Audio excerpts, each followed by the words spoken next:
इस सत्संग में हम आपको बताएंगे इस विषय के अंतिम चरण के बारे में, अर्थात तीर्थप्राशन व प्रसाद ग्रहण। परिक्रमा के उपरांत देवता को शरणागत भाव से नमस्कार कर मानस प्रार्थना करें। तदुपरांत तीर्थप्राशन करें व प्रसाद ग्रहण करें। प्रथम विस्तार में देखते हैं तीर्थ के बारे में। परिक्रमा के उपरांत दाएं हाथ की अंजुलि में तीर्थ लेकर प्राशन करें। उसके उपरांत वही हथेली नेत्रों पर तथा मस्तक, ब्रह्मरंध्र व गर्दन पर घुमाएं। अब समझ लेते हैं तीर्थ प्राशन करने के उपरांत नेत्र, मस्तक, ब्रह्मरंध्र व गर्दन पर हथेली घुमाने का महत्व। तीर्थ प्राशन करने पर वह मुख द्वारा पेट में जाता है व गर्दन से निचले सभी भागों में चैतन्य का संचार होता है। देह के ऊपरी भागों पर अर्थात नेत्र, मस्तक, ब्रह्मरंध्र व गर्दन पर हथेली घुमाने से तीर्थ में विद्यमान चैतन्य का देह के बाहरी भागों पर भी परिणाम होता है।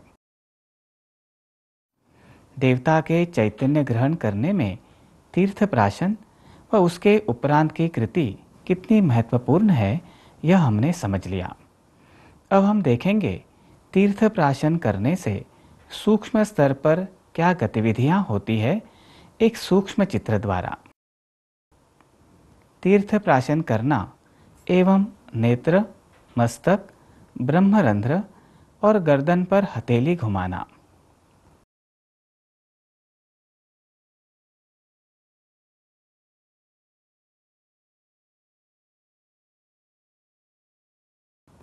तीर्थ प्राशन करते समय तीर्थ में ईश्वरीय चैतन्य आकृष्ट हुआ है, ऐसा भाव रखने से व्यक्ति के अनाहत चक्र के स्थान पर भाव का वलय निर्माण होता है।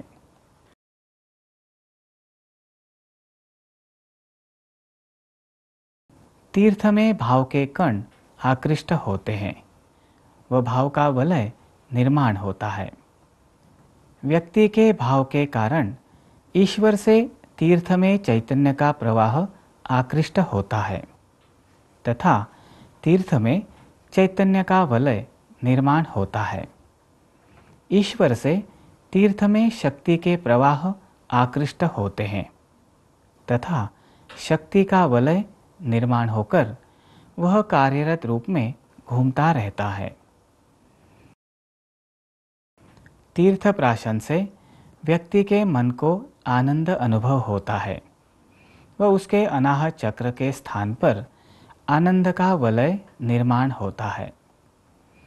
तीर्थ प्राशन करते समय आप तत्वात्मक चैतन्य का प्रवाह व्यक्ति के देह में प्रवेश करता है व उसके अनाहत चक्र के स्थान पर इस आप तत्वात्मक चैतन्य का वलय निर्माण होता है। व्यक्ति के देह में चैतन्य के प्रवाहों का संचार होता है व रक्त के माध्यम से उसके देह में आप तत्वात्मक चैतन्य के कणों का संचार होता है। व्यक्ति के देह में शक्ति का प्रवाह आकृष्ट होता है। इस प्रवाह द्वारा शक्ति का वलय निर्माण होता है व उससे शक्ति के प्रवाहों का प्रक्षेपण होता है। साथ ही उसके देह में शक्ति के कणों का भी संचार होता है। व्यक्ति के देह की अंतर्गत शुद्धि होती है व मांत्रिकों द्वारा अर्थात पाताल की बड़ी अनिष्ट शक्तियों द्वारा उसके सप्त चक्रों पर डाला गया काला आवरण दूर होता है। तीर्थ प्राशन करने के उपरांत आँखें, मस्तक, ब्रह्मरंध्र व गर्दन पर हथेली घुमाने से उन स्थानों पर शक्ति का कार्यरत वलय निर्माण होता है एवं वहाँ का काला आवरण दूर होता है। तीर्थ प्राशन के उपरांत की जाने वाली कृति का सूक्ष्म परिणाम हमने समझ लिया। इससे तीर्थ प्राशन का महत्व सुस्पष्ट हुआ होगा। अब समझ लेते हैं प्रसाद के विषय में। प्रसाद लेते समय सदैव दाएं हाथ में लें।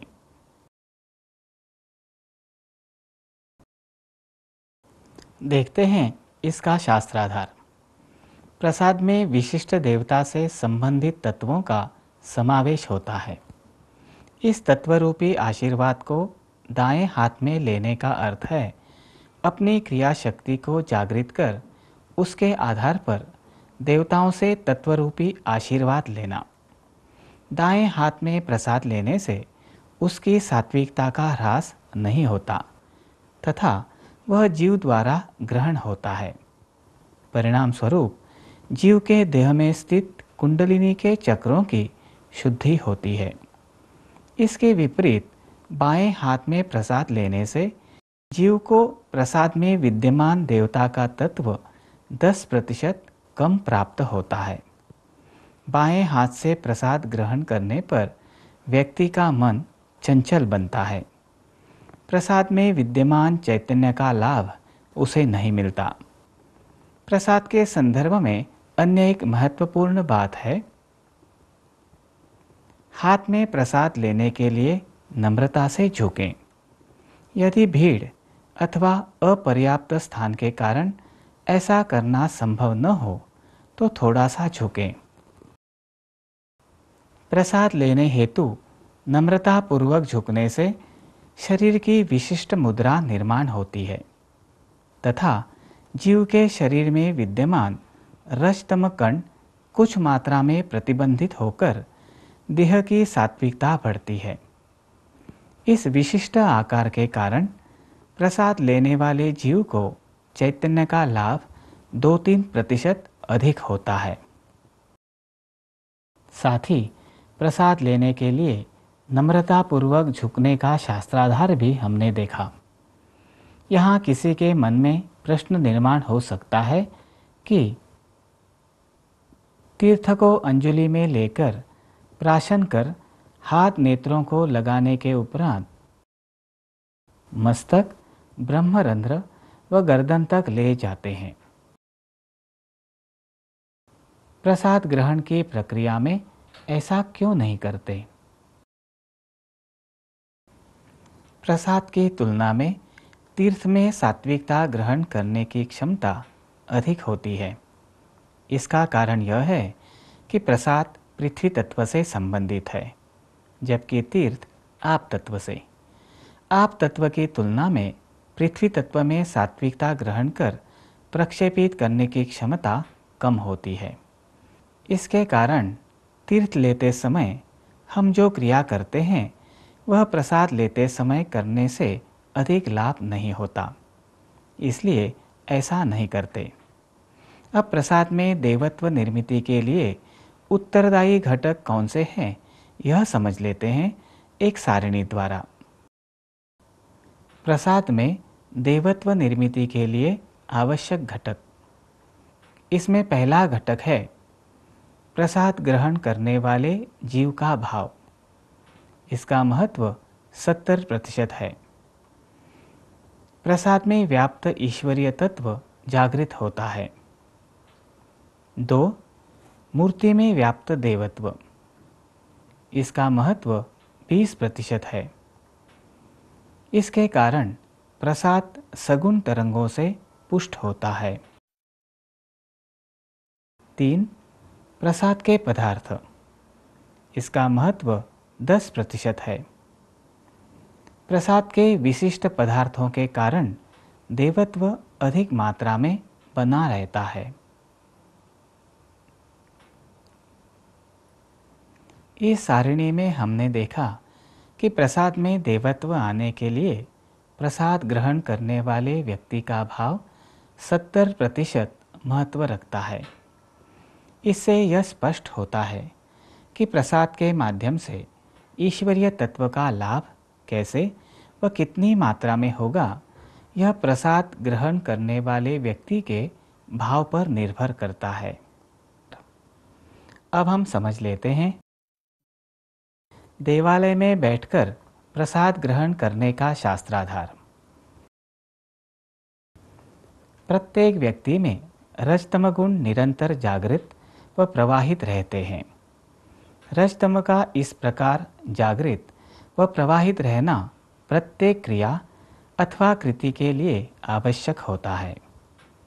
देवालय में परिक्रमा की कृति के उपरांत खड़े खड़े प्रसाद ग्रहण करने से रजतम गुण बढ़ने की व सात्विकता का ह्रास होने की आशंका अधिक होती है। इसके विपरीत देवालय में बैठकर प्रसाद ग्रहण करने से व्यक्ति में विद्यमान रज व तम गुण की प्रबलता कम होती है तथा सत्व गुण में वृद्धि होती है। अब समझ लेते हैं देवालय में देवता के समक्ष बैठकर नाम जप करने के लाभ। देवालय में बैठकर प्रसाद ग्रहण करना तो आवश्यक ही है, साथ ही प्रसाद तत्काल ग्रहण करना आवश्यक है। आइए इसका कारण समझ लेते हैं। कलियुग में रजतम की मात्रा अत्यधिक है। इस कारण प्रसाद जैसे पदार्थ जिसमें प्रत्यक्ष ईश्वरीय तत्व घनीभूत होता है, वह पदार्थ भी रजतम के आक्रमण से नहीं बच पाता। रजतम बढ़ने से अनिष्ट शक्तियाँ उस पर आक्रमण कर सकती है। दूसरी महत्वपूर्ण बात यह है कि कलियुग के व्यक्तियों में अधिक भाव नहीं रहता, इसलिए प्रसाद में व्याप्त देवत्व दीर्घ काल तक नहीं टिक पाता। अतः प्रसाद में विद्यमान ईश्वरीय तत्व का लाभ होने हेतु उसे शीघ्र ग्रहण करें। अब समझ लेते हैं देवालय में ही प्रसाद ग्रहण क्यों करें। अन्य स्थानों की तुलना में देवालय में सात्विकता अधिक होती है। देवालय में प्रसाद ग्रहण करने से उस पर अनिष्ट शक्तियों के आक्रमण की आशंका कम होती है। इसके विपरीत अन्य स्थानों में विद्यमान रजतम का लाभ उठाकर अनिष्ट शक्तियाँ प्रसाद पर आक्रमण कर उसके माध्यम से जीव के देह में स्थान निर्माण कर सकती है। देवालय में दर्शन के उपरांत हम घर के किसी सदस्य के लिए प्रसाद ले जाते हैं। उस समय भी प्रसाद पर अनिष्ट शक्तियों के आक्रमण की आशंका रहती है, इसलिए प्रसाद स्वच्छ वस्त्र में लपेटकर ही घर ले जाएं। इससे उस पर अनिष्ट शक्तियों के आक्रमण की आशंका कम होती है। यहाँ देवालय में देवता दर्शन का अंतिम चरण पूर्ण होता है। अब समझ लेते हैं देवालय में देवता के समक्ष बैठकर नाम जप करने के लाभ। प्रसाद ग्रहण करने के उपरांत कम से कम 3 मालाएं अथवा 15 मिनट देवता के समक्ष बैठकर नाम जप करें। इससे एक देवता से प्रक्षेपित चैतन्य तरंगें कार्यरत होती है और दर्शनार्थी को उनका लाभ मिलता है। 2 देवता की कृपा दृष्टि भी यथाशीघ्र होती है। 3 देवालय के सात्विक वातावरण के कारण घर में किए नाम जप की अपेक्षा देवालय में किए नाम जप की गुणवत्ता अधिक होती है। अब हम समझ लेते हैं देवालय से निकलते समय आवश्यक कृतियाँ व उनका शास्त्राधार। उसमें एक है देवता को पुनः नमस्कार करना। देवालय से बाहर निकलने से पूर्व देवता को पुनः नमस्कार करें। देवता से प्रार्थना करें कि हे प्रभु, आपकी कृपा व अनुग्रह मुझ पर सदा बना रहे। देवता को सूचित कर उनकी अनुमति लेकर ही देवालय से निकलना चाहिए। यह वैसे ही परंपरा है जैसे घर से बाहर निकलते समय हम अपने ज्येष्ठों से अनुमति लेते हैं। दर्शन कर लेने पर अधिकांश दर्शनार्थी देवालय से निकलने के लिए हड़बड़ी करते हैं। ऐसे में वे देवता की ओर पीटकर बाहर निकलते हैं, परंतु देवता की ओर अचानक पीटकर मुड़ना उचित नहीं। यह देवता के देवत्व का अपमान करने समान है। इसलिए जहाँ तक संभव हो, निकलते समय सभागृह में बने छोटे द्वार का उपयोग करें। सभागृह में छोटा द्वार न हो तो 7 पग पीछे आकर पुनः देवालय से निकलें। आइए इसका कारण समझ लेते हैं। देवता दर्शन से उनके प्रति दर्शनार्थी का भाव जागृत होता है। 7 पग पीछे लेते हुए देवता की मूर्ति नेत्रों के समक्ष रहती है। इसलिए बाहर निकलते समय देवता का स्मरण करना संभव होता है और देवता से प्रक्षेपी चैतन्य का लाभ भी मिलता रहता है।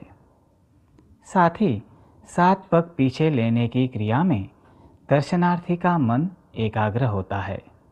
इससे अंतर्मुखता सहज बढ़ती है। इस कालावधि में दर्शनार्थी के देह में देवता का चैतन्य घनीभूत होता है। अब इस संदर्भ में एक साधिका को हुई अनुभूति सुनते हैं। अनुभूति सुना रही है श्रीमती मेघना वाघमारे। देवालय से बाहर निकलते समय स्वप्रेरणा से उचित कृति होना व उस कृति से शास्त्राधारित अनुभव होना। 11 मार्च 2009 के दिन सुबह 6 बजे गोवा के कवड़े गांव के शांता दुर्गा देवालय में मैं और मेरे साथ अन्य साधक चित्रीकरण के लिए गए थे।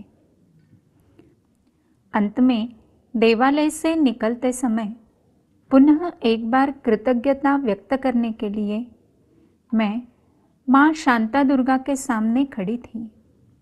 उस समय भी मुझसे आगे के चरण के चित्रीकरण के लिए प्रार्थना हुई। संक्षेप में कहा जाए तो सेवा के विचार लेकर ही मैं देवालय से बाहर निकलने वाली थी। ठीक उसी समय अपने आप ही मेरे पग पीछे की ओर उठने लगे।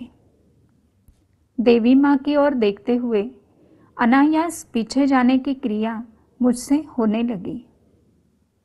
मैं देवी माँ की ओर देखते देखते 7 पग गिनने लगी और मेरे मन के सभी विचार रुक गए। मैं जो कर रही थी उससे मेरा मन पूर्ण रूप से एकाग्र हो गया था।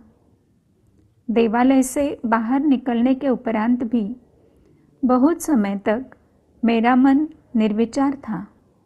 दोपहर को मैं देवता की ओर देखते हुए पीछे आकर ही देवालय से बाहर क्यों निकलना चाहिए, इस विषय पर ज्ञानाधारित धारिका पढ़ रही थी।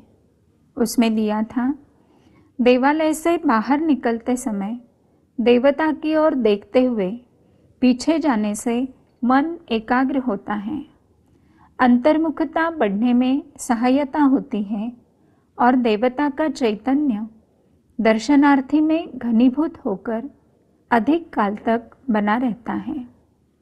यह पढ़ते समय मुझसे सुबह देवालय में हुई कृति का स्मरण हुआ, मानो मुझे उसकी अनुभूति हुई थी। देवता दर्शन कर देवालय से निकलते समय श्रीमती मेघना वाघमारे जी को हुई अनुभूति हमने सुनी। देवालय से बाहर निकलने के उपरांत बाहर से पुनः परिक्रमा करें। बाहर से परिक्रमा करने से आकाश तत्व का लाभ होता है। तदुपरांत प्रांगण से पुनः कलश को नमस्कार कर प्रस्थान करें। देवालय में प्रवेश करने से पूर्व कलश दर्शन करना चाहिए। यह जीव का देवता की ओर अर्थात माया से ब्रह्म की अद्वैत की ओर जाने का प्रतीक है। देवालय से प्रस्थान करने पर कलश के पुनः दर्शन करना जीव का अद्वैत से द्वैत में अर्थात माया के कार्य हेतु लौटने का प्रतीक है। इससे हिंदू धर्म हमें द्वैत अद्वैत भाव की यह शिक्षा देता है कि ईश्वर वे हैं जो अद्वैत का मार्ग दिखाते हैं तथा पुनः द्वैत में लाकर अद्वैत भाव से माया के कार्य भी करवाते हैं।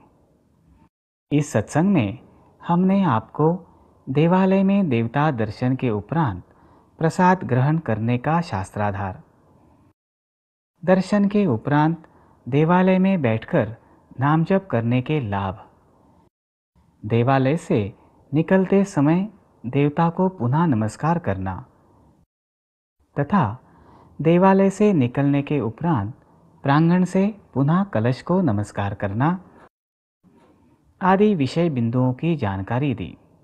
आज के इस विषय को यही विराम देते हैं।